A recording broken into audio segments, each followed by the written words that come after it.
Welcome back to another episode of Let's Be Real. Today we are going to touch on a very important topic on how to retire comfortably, and we have Hazel here with us today. Hello. So today we are going to explore this question. Do you want to hold your 600,000 HDB until you retire? Or do you want to build your property portfolio to a value that you can retire more comfortably in the future? Yes, so stay tuned with us to the end because we'll be giving you a breakdown of how you can retire comfortably, let's say based on like if you own a property of 600,000, $1.5 million or $3 million property. Okay, Brina, let's say your home now or your HDB now is worth 600,000. Yeah. And then imagine now you're 65 years old already. So what do you think is next for you? Well, I think if it's for me, of course, downsize, and I think it will be similar for most Singaporean. Like, let's say, usually when you grow your portfolio, by the time you're 65, like yourself, you own, like for example, a 2-story property, you probably don't want to keep climbing up and down. Yes. You want to sell, downsize. So similarly, that's what I would do, and probably into a HDB 3-room, 500,000, that sort of property. I think that sounds like a plan because I think when you're old, you also don't want too big a house because cleaning and all is very tiring, right? So let's say if we go with your plan of downgrading to a 3-room HDB at 400,000, so that will leave you with around 200,000. Yes. We take from 600,000. So if we say your HDB need a bit of reno here and there, right? We take around 50,000 for reno. Then we are down to about 150,000 savings. Yes. So how long more do you think you want to live or you can live? Okay, this is not a question. Usually people want to stay live as long as possible healthily, but we also need to see average lifespan. So I think Singapore average lifespan maybe 85, 90 now. Yeah, 85, 20 years later, 20, 25. Yes. I would say that is quite fair because the average lifespan around 85. So from 65, that's about another 20 years. Yeah. So let's say if we take the earlier calculation just now, right, 150,000 divided by 20 years, that will give you around $7,500 a year. Yeah. So I mean, if we break it down further into, because we also want to know like monthly expenses, how much budget we have, right? Correct. If we break down further, that will give us around $625 a month only. Do you think that will be sufficient for you? Do you think if that will be sufficient for me? I don't think it's I sufficient also for me. I don't think it will be sufficient because, I mean, number one, 625, you can't fly overseas for travel and stay in a hotel, and you can't do your hobbies. So I think that one is really the bare minimum to live by.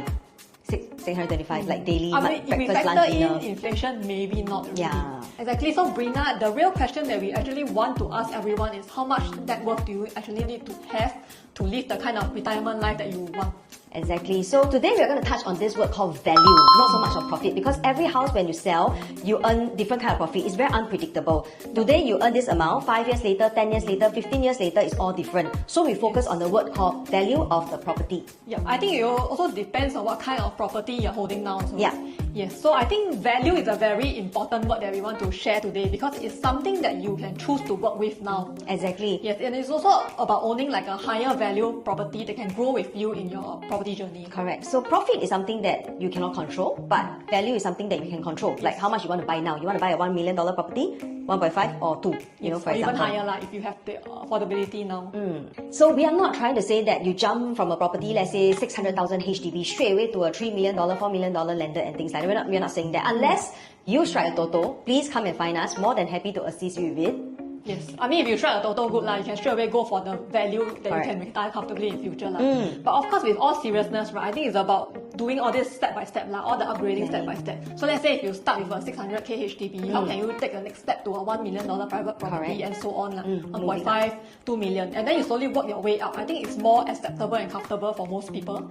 So if you do this every 3 to 5 year cycle, right, then you will actually based on your affordability and of course the market timing, then I think you will eventually reach your journey or your goal or the value that you want to actually have a comfortable retirement. So here's the breakdown that we mentioned earlier on to show you the difference between 600,000 if you own a $600,000 property, $1.5 million property, and $3 million property, and what's the difference when you retire. So option 1, right, you actually currently own a $600,000 property, you sell it away and you buy a 3-room HDB at 400,000.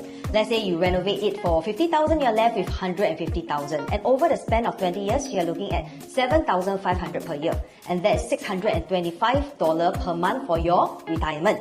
Option 2, you straight away jump up to a higher $1.5 million property right now. Similarly, you sell and downgrade next time, and you are left with $1.05 million. And $1.05 million over the course of 20 years, you're looking at, wow, $52,500 per year. That's about $4,375 per month, way higher than the 600 plus that we mentioned earlier. And option 3, you buy into a $3 million property right now. Similarly, sell and downgrade to a HDB 3-room at $400,000. You are left with $2.55 million. And over the course of 20 years, $127,000 per year, and that's about $10,625 per month. And may I just add that you are actually earning more than a lot of the monthly salaried worker. I think that would be a very, very comfortable amount to retire.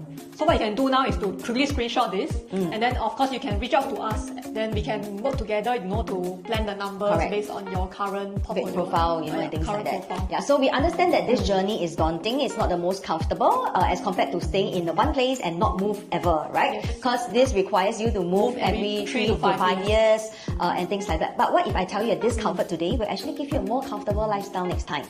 Yes, I think it's important that we start early in your property journey, and of course we have to plan smart. Correct. And of course, if you ever need help, we are always here to help. Do reach out to us, and we can work on this together. Yeah, so see you next time. Bye. Bye.